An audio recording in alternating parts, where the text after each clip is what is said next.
But first, to our top economic story. Senate Republicans, including my next guest, preparing to unveil their infrastructure counteroffer to the White House tomorrow. The new Republican offer is now close to $1 trillion. That's up from their original $568 billion plan. And according to several GOP senators, President Biden has said he is willing to accept this new number. Joining us now is Pennsylvania Senator and Banking Committee ranking member Pat Toomey. Senator, great to see you. Thank you so much for being here. We got a lot of territory to cover. Thanks for having me, Dave. In 10 minutes, of course. Thank you for being here. Well, did you actually, with your own ears, hear President Biden say that the $1 trillion figure that GOP presented to him was acceptable?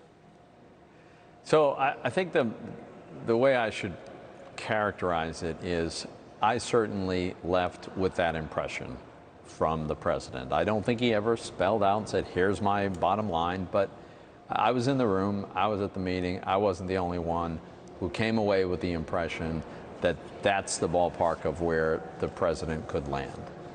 You know, it's very interesting. When President Trump used to have these open meetings, a lot of the Democrats said, no, get the cameras out, because they want to discuss things in private. I prefer, of course, I'm a journalist, so I want all the information I can get.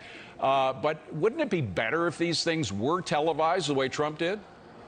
You know, parts of it, I suppose. But look, there are certain kinds of negotiations that are only going to work if they're done privately. So it's a matter of striking a balance on that. But let me touch on a few of the things that are really, really important and essential to me in this agreement. And here's where, again, I thought it sounded like the president probably could get there, but the staff has kind of walked this back. And so it's a question in my mind. Number one, we're not going to undo the 2017 tax reform. The tax reform helped give us the best economy of my lifetime right before COVID hit. It was firing on all cylinders, record performance and by so many measures. We're not undoing that. So that's number one. Can I, before you skip to number two, let me just press you on number one. Does that mean that if there is anything in this infrastructure bill regarding a hike in corporate tax rates, that would be unacceptable? That it certainly would be to me. I think the vast majority of Republican senators, if not every Republican, I can't speak for every last colleague, obviously, but generally it is not. That is not acceptable to Republican senators. Okay, that's for I'm sure. sorry to cut you off. Go on to number two. That's our number two is what we said from the beginning, and we said it at the White House, and the president knows this is where we're coming from. It's got to be real infrastructure. It's got to be what Americans understand to be real infrastructure, which are the physical platforms and systems that move people and goods and services. So it's roads and bridges and airports and waterways, but it's not expanding Medicaid. That's a different conversation for a different bill. So that's the second thing. And the third thing is, I think the only responsible way to pay for this is a combination of the existing revenue stream that we get from the Highway Trust Fund, and then repurposing money that was approved in previously passed bills and hasn't been spent and isn't going to be spent this year. There's plenty of it. There are hundreds of best, maybe over $1 trillion in that category alone. That's what we should repurpose for a better use of infrastructure. And that's where a deal can get done. Those are very reasonable parameters. The president has known that those are our parameters. So I'm hoping we can get there. Well, if you say there's I'd heard the figure $700 billion of repurposed funds. Go ahead. So let me be clear. There's $700 billion, according to the Congressional Budget Office, from one bill alone, the bill that the Democrats passed all by themselves in March. There are hundreds of billions from the previous bill. Remember, we passed several $1 trillion in a series of bills last year.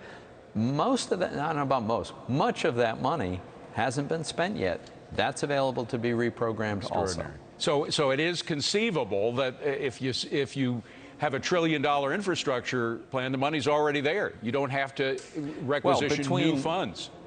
Between the over $300 billion over 8 years that is going to be in the highway, the ordinary funding that comes through the Highway Trust Fund, the balance could easily be funded by repurposing previously approved bills. I want to get to something that you said kind of as an offhand comment, that the president, it's your opinion, was favorable towards that idea, or at least part of it, but the staff might not have been. Senator Thune said something very similar. Let me just play the tape and get your response to Senator Thune. There were good discussions occurring between Republican senators and the president. Friday clearly was a setback. My impression is that the staff at the White House isn't as inclined to make a deal perhaps as the president is. At the moment, they don't seem to be interested in that. I hope that that changes. So who will have the final say, the president or his staff? Well, the president, if he wants to, right? I mean, he is, after all, the president. So we'll see. Are you getting the impression that the staff has overruled the president on certain occasions? I wouldn't characterize it that way. Let's just see how this plays out. We will unveil a precise proposal tomorrow morning, and we'll see how the White House reacts. Now, there's something else that became controversial over the past week, and that is it's as part of the American Families Plan, which you haven't had a chance to really negotiate in full bore yet. There was this IRS change that would allow the IRS essentially to have subpoena power to go in and look at bank accounts, not only the income that an individual has or a business has, but also the outcome or the outpouring of funds, whether it's in a checking account or whatever. A lot of people worry, particularly when you think of the past and the IRS abuse with regard to targeting people based on their political views. You can get an idea of political views by looking at how people spend their money. Does that concern you? And are you going to focus on taking that out of any bill coming down the line?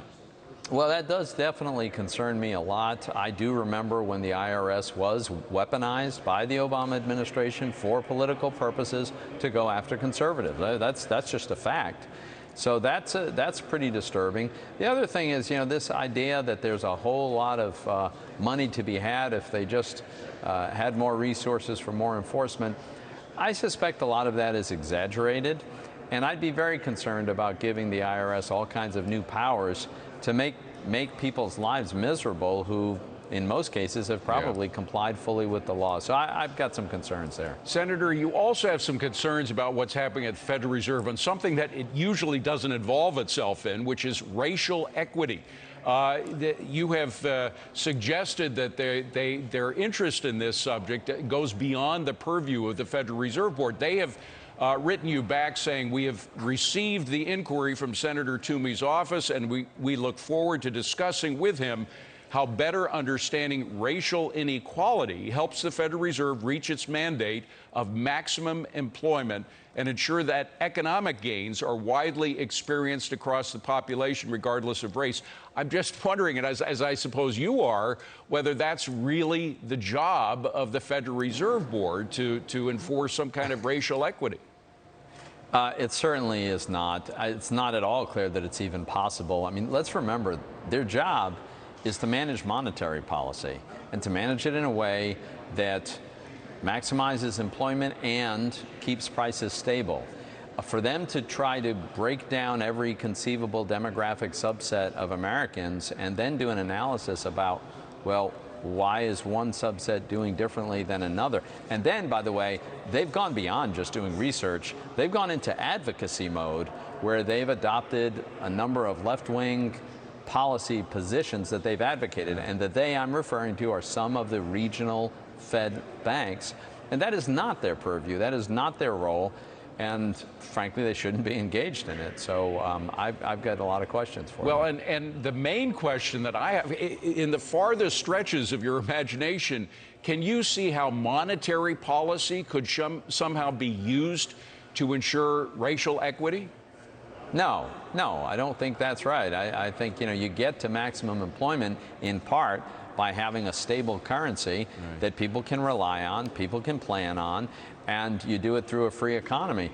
But no, I think they have chosen, some of them have chosen to adopt these left-wing policies, and they have a platform for advocating, and that's not what they should be doing. Senator, I'm getting a wrap, but I have to ask, the story of the day is, again, the Wuhan lab. It really is, I think, the worst thing to happen to the world economy in my lifetime. I didn't live through World War II, but certainly it shut down basically the whole world's economy Devastating. for a year. Right. We've got to find out what the source of it was and the role of the Chinese government in whether they started it or certainly their role in spreading it as a pandemic. Do you have trust in this administration to get to the bottom of it?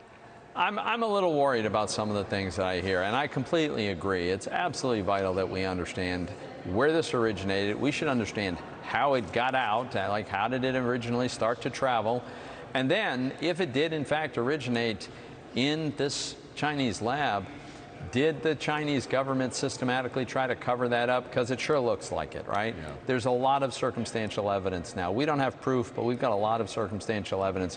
We do need to get to the bottom of it. Right. We're going to work to get to the bottom of it a little later in the show as well, right here. Good. But, Senator, Good. we thank you for joining us today. Really appreciate it. Senator Pat Toomey. Good Thanks luck. for having me.